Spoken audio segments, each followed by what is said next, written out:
What up, Fight World? It's your boy Ego, and I'm back with some more boxing. Just watched the weigh-ins at StubHub. Really geared up, really pumped for tomorrow's fights. Want to give my predictions. A lot of you guys are asking, so let me get it out the way. Give you my thought process and who I'm picking and why. Um, as far as the co-main event, Bika versus Dirrell Part 2, it's a good match. The first fight was competitive, and it ended in a draw, resulted in a draw. I think Dirrell should have won.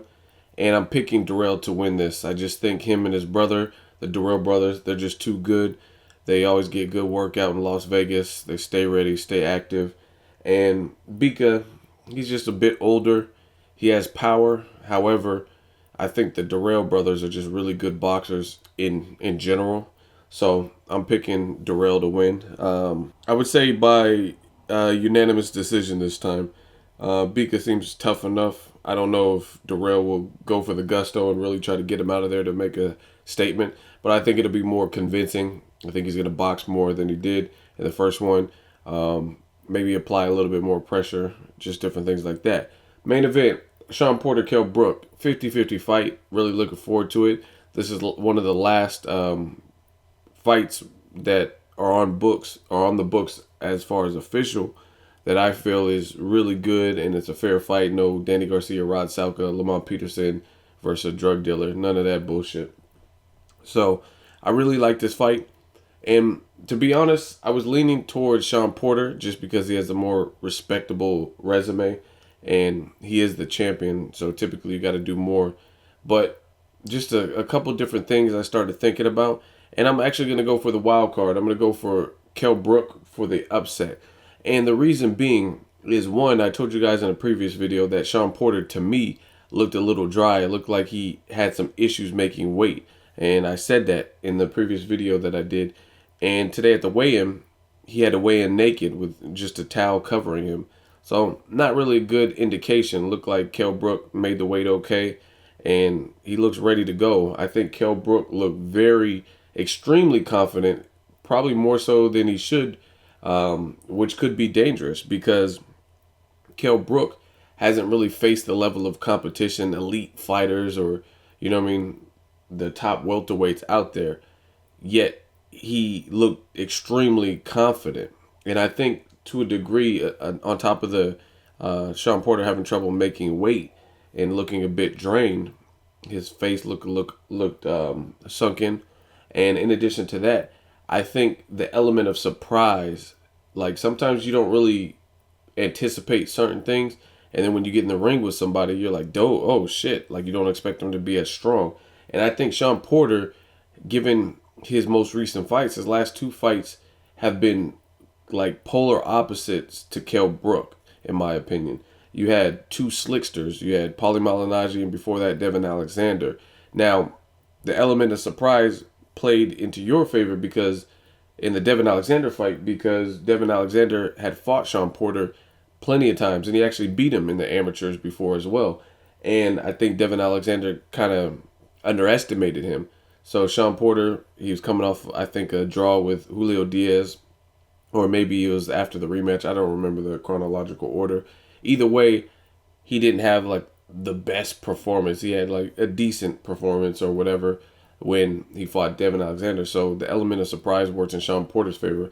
And this time I think it's going to work for Kell Brook because I do think Shawn Porter is underestimating certain things about Kell Brook. One, he's a fighter from overseas, and some Americans in general have this stigma that all fighters from the UK are trash. They're Euro bums, or you know what I mean? It takes a lot. They have to do a lot for us to be impressed by it. And I think Kell Brook has had some recent impressive performances. Granted, they weren't against the best people, but in my opinion, I just think Shawn Porter is underestimating Kell Brook. I don't think he's going to expect Kell Brook to be as strong and big as he is. Like, Kell Brook looks huge. I made a video about that earlier today.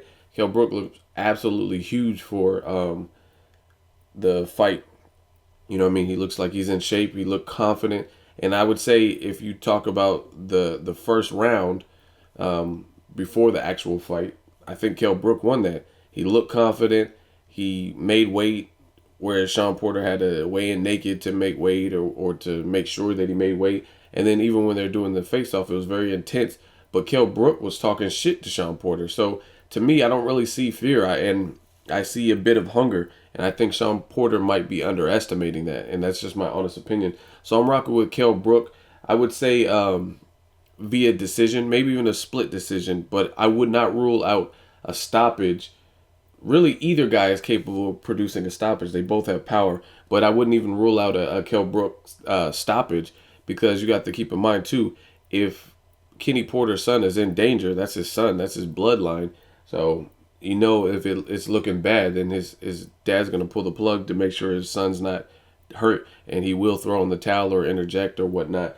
And I think Kell Brook, he can bang, he can box a bit. Ultimately, it's the questions that need to be answered on Kell Brook's side is, does he have stamina issues? Because down the stretch of the Carson Jones fight, the first fight, he just didn't look that great. And he came back and set the record straight, which was good, but it left a lot of questions unanswered. And they won't be answered until you put him in there with a quality fighter like a Shawn Porter, somebody who we know their track record. So that's one question for Kell Brook, is what is his stamina like? Will he fatigue? Because I think this fight will be fought in halves. I think in the beginning, Shawn Porter's going to come out aggressive like he normally does. And this is where it's pivotal that Kell Brook establish himself. Don't let Shawn Porter become confident. If you let him become confident, he's going to try to Paulie Malignage you and just steamroll you if you don't give him anything to respect. So he definitely has to give him something to respect. Otherwise, it's going to be Danny Garcia, Rod Salka type of night where Garcia knew he could have his way with Rod Salka and he did whatever. So I would say Kell Brook needs to plant his feet, land some hard shots, and really get Shawn Porter's respect early. Now, towards the middle, this is where I see the fight changing. If Kell Brook has that plan intact and he has a chin where he can withstand the first 4 or 5 rounds, then this is where it's going to get really interesting, because I think if he has the stamina to do it, he's going to make it apparent. And I can even see him hurting Shawn Porter, especially if he have issues making weight. And that's just how I see it. So it's a good 50-50 fight. I like both fighters. I'm not mad at whoever wins. I just want to see a good, clean fight. No Brandon Rios, Diego Chavez. I don't want to see another day like that where it was just all over the place and boxing fans were left with a sour taste in their mouth. But I'm rocking with Kell Brook. I think he has the element of surprise. And ultimately, he really has nothing to lose. He's been a pro for 9 years or whatever length of time he's been. He's the guy from overseas. He's the guy that's been pro and ain't fought nobody. He's the challenger. He pulled out of the Devin Alexander fight twice with injuries. So he's expected to lose. He's not really the favorite in this matter. So I think really the pressure is on Shawn Porter to look good. And Kell Brook, I mean, if he lost, then people would just say, oh, he was a bum. He never fought nobody. So really, to me, from my perspective, the pressure is on Shawn Porter because he's the champion. He's the one that has been linked to possibly facing a bigger name in the sport. Amir Khan, a Pacquiao, a Mayweather. And Kell Brook has to a degree. They've talked about Amir Khan just because they're both from the UK. And if Kell Brook does win, that's the fight I want to see. If Amir Khan wins his next fight with Guerrero or Josito Lopez or whoever Amir Khan ends up fighting at the fourth quarter of this year.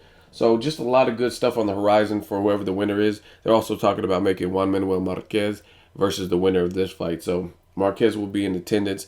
It's just all around a good fight. I want to see who wins and how it plays out. But I'm rocking with Kell Brook. Like I said, I think he has the element of surprise. He has power. And I think Shawn Porter may be underestimating Kell Brook. And it happens. Sometimes you don't really have a guy on your radar. He's not a popular American or Mexican champion or someone who's revered as being the top guy in your division. So you sometimes overlook those attributes, and he might think it's a walk in the park. But I do think Kell Brook has the power to hurt most at welterweight. So it could be a fight of the year candidate and a battle of attrition. And I also think it'll be fought in halves in terms of Shawn Porter. He's going to come out aggressive to see how much he can get away with. That's where it's really important for Kell Brook, to me, to really establish himself, use his reach, use his right hand, and really place some well-placed shots that get Shawn Porter's respect. And honestly, I could see him stopping Shawn Porter as well. But out of respect for Shawn Porter, I will say it'll end in a decision, if not a late stoppage. But I think he has the power to do it. Shawn Porter also has the power to hurt Kell Brook. That's my prediction. Let me know what you guys think. Who are you picking to win this fight? Ultimately, the fans are the winners because this is a good fight, and I'm looking forward to it. It's going to answer a lot of questions. Was Kell Brook just fighting Euro bums and overrated, or was Shawn Porter? But again, another reason why I'm picking Kell Brook is because Shawn Porter is getting ready to face somebody who is not like his last two opponents. He could get away with perhaps not respecting Paulie Malignaggi or Devin Alexander's power and just plowing through because those guys don't hit the hardest. It's a different ball game when someone's really cracking you and they have known power. You're not going to be able to just walk through all of their shots. It's just not going to happen. And a lot of people are saying they believe Shawn Porter's on PEDs with the drug testing. So leave a comment. Let me know what you guys think on that issue. I'll leave it untouched and leave that to you guys. Let me know who you guys think wins this fight. Make sure you like the video. As always, hate, comment, or subscribe. Till next video is Ego, signing off.